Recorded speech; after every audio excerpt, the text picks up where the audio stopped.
आरक्षण को लेकर कल से सुप्रीम कोर्ट में भी जमकर बहस चल रही है। मुद्दा पंजाब के अंदर आरक्षण के उप वर्गीकरण से जुड़ा है। सुप्रीम कोर्ट ने मंगलवार को कहा है कि आरक्षित श्रेणियों के भीतर उप वर्गीकरण पर पंजाब सरकार के कानून का उद्देश्य उन लोगों को बाहर करना हो सकता है जिनकी एक पीढ़ी पहले ही आरक्षण का लाभ ले चुकी है। इस मामले में सीजेआई DY चंद्रचूड़ के नेतृत्व वाली 7 जजों की संविधान पीठ के समक्ष आज भी सुनवाई हुई है। सवाल यह है कि जिनकी एक पीढ़ी को आरक्षण का फायदा पहले ही मिल चुका है, उनकी आगे की पीढ़ी के लिए इसे जारी रखा जाना चाहिए या नहीं। क्या राज्य अनुसूचित जातियों की श्रेणी में उप जातियों की पहचान कर सकता है जो अधिक आरक्षण के लायक है?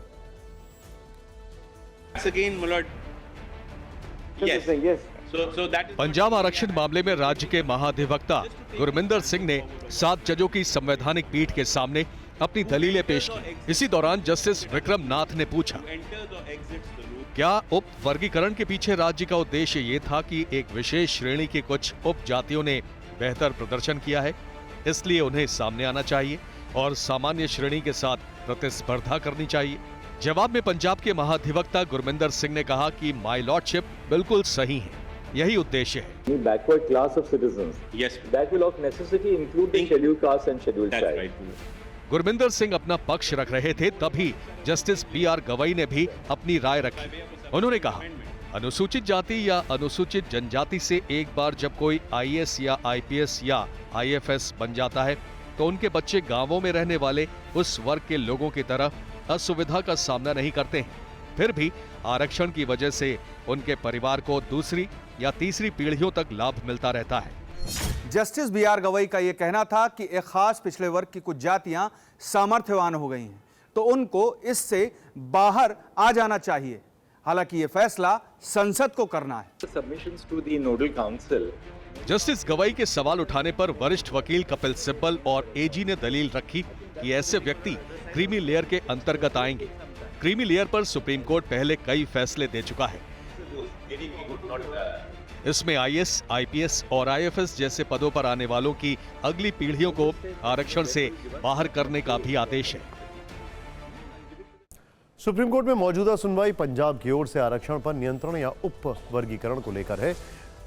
राज्य पंजाब अनुसूचित जाति और पिछड़ा वर्ग सेवाओं में आरक्षण कानून 2006 को वैध ठहरा रहा है। इस कानून में वाल्मीकि और मजहबी सिख समुदाय को आरक्षण में प्राथमिकता दी गई है और SC वर्ग का आधा आरक्षण पहले इन 2 समूहों को दिया गया।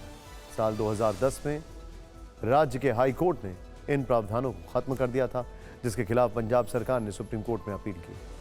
हाई कोर्ट के उस फैसले में कहा गया था कि SC सूची में किसी समूह को केवल राष्ट्रपति ही शामिल कर सकते हैं और उप जातियों में बांटना समानता के अधिकार का उल्लंघन है। जबकि पंजाब सरकार कह रही है कि पिछड़ों में भी, अति पिछड़ों या कमजोर में भी बेहद कमजोर को प्राथमिकता देना किसी को बाहर करने की प्रक्रिया नहीं है और ना ही समानता का उल्लंघन। इस वक्त जाति जनगणना और आरक्षण की लिमिट को 50% से आगे ले जाने का मुद्दा करना। कहा जा रहा है कि जिसकी जितनी संख्या भारी उसकी उतनी हिस्सेदारी।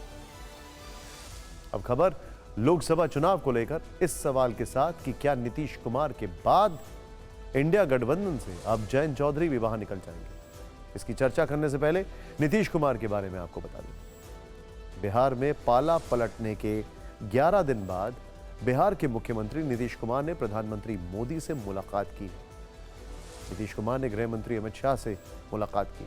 दोनों लीडर के साथ उनकी ये बैठक काफी देर तक चली। इसके बाद नीतीश मीडिया से रूबरू हुए और कहा कि वो अब इधर उधर नहीं जाएंगे। समझ लीजिए 1995 से जो साथ में थे, अब बीच में 2 बार इधर उधर जरूर हो गए थे, लेकिन अब कभी नहीं, फिर वहीं रहेंगे, अब इधर उधर नहीं। समझ लीजिए 1995 से जो साथ में थे, अब बीच में 2 बार इधर उधर जरूर हो गए थे, लेकिन अब कभी नहीं, फिर वहीं रहेंगे, अब इधर उधर नहीं।